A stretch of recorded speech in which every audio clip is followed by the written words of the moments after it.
এবারে চলে যাচ্ছি গালিব ইবনে রিয়াজের কাছে, তার সঙ্গে রয়েছেন অর্থনীতি বিশ্লেষক মামুন রশিদ। মুক্তি, আপনাকে ধন্যবাদ। এবারের প্রেক্ষাপটটা একটু ভিন্ন। ২৪-এর গণ অভ্যুত্থান, জনগণের আকাঙ্ক্ষা, সেই সাথে বৈষম্যহীন বাংলাদেশের সুষম বন্টন, এসব কিছু মিলিয়েই প্রস্তাবিত বাজেটে পেশ হয়েছে 2025-26-এর। কি পেল বাংলাদেশ কিংবা কি পেতে যাচ্ছে, এসব কিছু নিয়েই আলোচনা করব বাজেট 2025-26-এর। সঙ্গে আছে আমি গালিব ইবনে রিয়াজ, আর আমার সঙ্গে এই মুহূর্তে আছেন অর্থনীতিবিদ এবং বিশ্লেষক মামুন রশিদ। আপনাকে স্বাগত জানাচ্ছি আমাদের স্টুডিওতে। শুরুতে যে কথা বলছিলাম যে বৈষম্যহীন বাংলাদেশের সুষম বন্টন, যেটি অর্থ উপদেষ্টা নিজেও বলেছেন, কিন্তু সার্বিকভাবে বাজেটের যে কাঠামো কিংবা যে খাতগুলো নিয়ে সব থেকে বেশি আলোচনা হয়, জিডিপি থেকে শুরু করে ভর্তুকি, সব কিছু মিলিয়ে কোনো কাঠামোতে কিংবা কোনো বরাদ্দে আপনার কাছে কি কোনো ম্যাজিক্যাল কোনো কিছু মনে হয়েছে যে বৈষম্যহীন বাংলাদেশে এই পার্থক্যটা সুষম বন্টন ঘটাতে পারে? আপনি যথার্থই বোধ বলেছেন যে ধরেন মারাত্মক কিছু আশা করেছিলেন, মানে আমি আশাও করিনি। আমি ভেবেছিলাম একটু নৈমিত্তিক বাজেটই হবে, গতানুগতিক বাজেটই হবে। এটির তিনটি কারণ। একটি কারণ হচ্ছে বৈষম্যহীন সমাজে কিংবা অর্থনীতিতে সুষম বন্টন, এটা হচ্ছে ডেস্টিনেশন মডেল। আমাদের 1971 সালের মুক্তিযোদ্ধাদের স্বপ্ন ছিল, চাহিদা ছিল, সেগুলা কি আমরা একটা বৈষম্যহীন সমাজ গড়ে তুলব, আমরা একটা সুষম বন্টনের সমাজ কিংবা অর্থনীতি গড়ে তুলব। These are all desires. কিন্তু মাঝখানে যে আয় বৈষম্য, সামাজিক বৈষম্য, শিক্ষাক্ষেত্রে বৈষম্য, স্বাস্থ্যক্ষেত্রে বৈষম্য, সামগ্রিকভাবে সামাজিক ন্যায্যতা প্রতিষ্ঠা করার ক্ষেত্রে যে বৈষম্য বিভিন্নভাবে রাষ্ট্রীয় পৃষ্ঠপোষকতায় গড়ে উঠেছে, এটা কিন্তু ওভারনাইট চেঞ্জ হওয়ার মতো নয়। তবে এই ক্ষেত্রে কিছুটা হলো নতুনত্ব এসেছে। সেই জুলাই বিপ্লবকে কেন্দ্র করে যারা শহীদ হয়েছেন, যারা আহত হয়েছেন, ওই নিহতদের পরিবার কিংবা তাদেরকে পুনর্বাসন প্রচেষ্টায় তাদের স্টার্ট আপ তহবিল গঠন, তরুণ উদ্যোক্তা সহ, সেইগুলা কিছুটা অবশ্যই নতুন। তাছাড়া বিভিন্ন টানাপোড়েন ছিল। একটা প্রথম টানাপোড়েন হচ্ছে আমাদের তো টাকা নেই, এক। দুই হচ্ছে তাহলে আমাদের টাকা কোত্থেকে আনতে হবে? টাকা আনতে হবে ধার করে, স্থানীয় বাজার থেকে, কিংবা বিদেশি সাহায্য কিংবা বিদেশি বিনিয়োগ।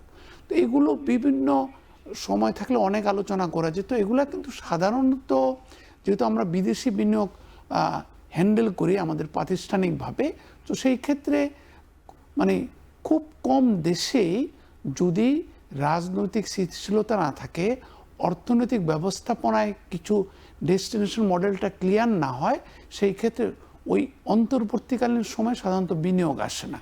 সেই সাথে যারা সাহায্য দেয় তারাও কিন্তু সাহায্যের টাকাটা যাতে ঠিকভাবে ব্যবহৃত হয় এটা জবাবদিহিতে আশা করে, বিশেষ করে যখন ভালো লোকের সরকার হয়। এটা পলিটিক্যাল সরকার যখন হয়, তার বিভিন্ন ইকোসিস্টেমের সাপোর্ট থাকে।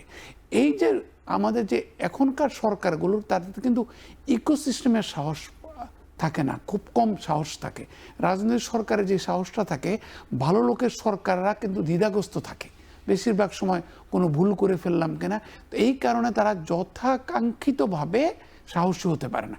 আরেকটা বিষয় হচ্ছে যেটা বলেছিলাম জুলাই বিপ্লবের কথা, সেই ক্ষেত্রে কিন্তু আমরা সরকার গঠনের প্রথম 5 থেকে 7 মাসে সরকারি কর্মকর্তাদের মধ্যে অনেক দ্বিধাগ্রস্ততা দেখেছি।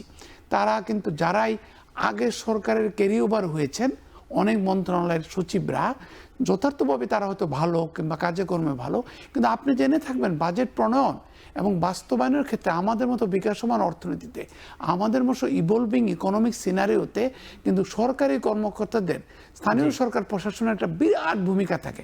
সেই ক্ষেত্রে রাজনৈতিক দলের নেতাদের মতো একটা অর্থ উপদেষ্টাকে, একটা বাণিজ্য উপদেষ্টাকে তারা ডায়নামিক কোনো পরিবর্তন আনতে পারেন না, কারণ ওই সরকারের সচিবটা রয়ে গেছেন, ওই সরকারের যার রাজস্ব প্রশাসনের লোকটা রয়ে গেছেন। আগের যে কাঠামোগত জায়গা থেকে, সেখান থেকে আসলে আমরা বের হতে পারিনি বিধায় আসলে বাজেটটা এই আমরা যেরকম ম্যাজিক্যাল কিছু চিন্তা করেছিলাম সেটা আসলে হয়ে উঠতে পারে না। যেটি বলছিলাম আমরা এর আগের ইয়েতে, যে এই যে সংকোচনমূলক বাজেট, সেটি দিয়ে প্রবৃদ্ধিটাকে কমিয়ে নিয়ে অর্থনীতিকে মজবুত করা, এই যে একটা ব্যাপার এবার বাজেটে আমরা দেখতে পাচ্ছি, সেটি আসলে কতটুকু কাজে দিতে পারে?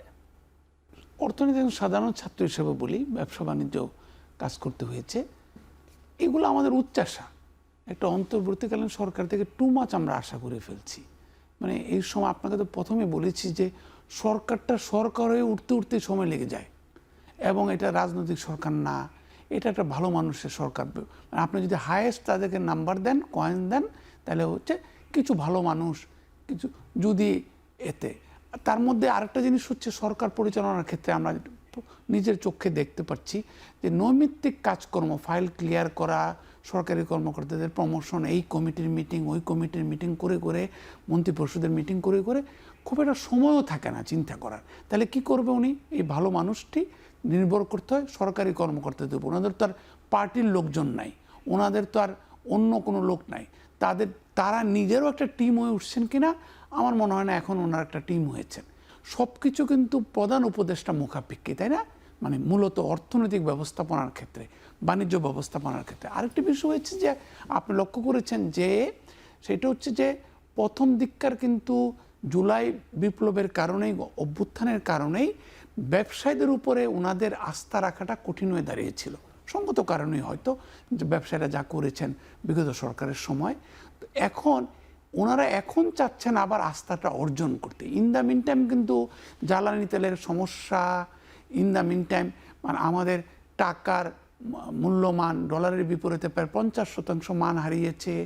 ইতিমধ্যে আমাদের কিন্তু বৈশ্বিক পরিস্থিতি, শিল্পাঞ্চলে অসন্তোষ, তারপর হচ্ছে দুর্বল পুলিশের কাজ অনেকটা সেনাবাহিনী করছে, আমরা এখন দেখতে পাচ্ছি পত্রপত্রিকায়, টিভিতে। তারপর হচ্ছে একটা disconnect between government and the other stakeholders, মানে এখনও দাঁড়িয়ে উঠতে পারে না আর কি। সো বিভিন্ন কারণেই একটা ইতস্তত ভাব রয়েছে। তারপর হচ্ছে আমাদের বৈদেশিক সাহায্য তো আকাঙ্ক্ষিত পর্যায়ে হচ্ছে না। আমরা স্থানীয়ভাবে যখন টাকার সংস্থান করতে চাই, প্রাইভেট সেক্টরকে ডিপ্রাইভ করা হয়ে যাচ্ছে। আমাদের এখানে সুদের হার অনেক মনে বেশি। হচ্ছে তাহলে যে আমাদের বিনিয়োগের যে অনাস্থাটা, দেশি বিদেশি বিনিয়োগে, সেটাই এই বাজেটের পরে খুব একটা আবারও ফিরে আসার কোনো চান্স কি আপনি দেখতে পাচ্ছেন, নাকি এটা এরকমই চলতে থাকবে? অর্থনীতিবিদরা বিভিন্ন জায়গায় বলছেন, আমরাও বলছি, আমরাও দেখছিও। আমরা তো বলছি কম, দেখছি বেশি। সো সেই ক্ষেত্রে সাধারণত একটা ইনক্লুসিভ নির্বাচন না হলে, এখন একটা নির্বাচনের ধামামা কিন্তু কথাবার্তা শুরু হয়ে গেছে করিডোরে, তাই না? এখন কবে হবে, কি হবে, সেটা নিয়ে আলোচনা নিঃসন্দেহে রাজনীতিবিদরা এবং সরকার যারা দায়িত্বপ্রাপ্ত তারা করছেন। কিন্তু মানুষের মধ্যে কিন্তু একটা নির্বাচন আকাঙ্ক্ষা দাঁড়িয়ে গেছে, যে কোনো কারণেই হোক।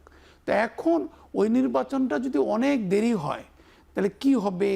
মাঝখানে আবার যারা যারা নির্বাচন চায়, আবার যারা চায় না, তাদের মধ্যে যদি একটা দ্বন্দ্ব সংঘাত হয়, সেই পরিস্থিতি তো বিনিয়োগ হওয়ার কথা না আমার মনে হয়। তাহলে এই নির্বাচন ইস্যুটাও আসলে একটা বড় একটা ফ্যাক্ট এই বাজেটের ক্ষেত্রে। একেবারে এই সময় স্বল্পতার কারণে আর কথা বাড়াতে পারলাম না। আপনাকে অসংখ্য ধন্যবাদ আমাদের সঙ্গে। আপনাকেও ধন্যবাদ।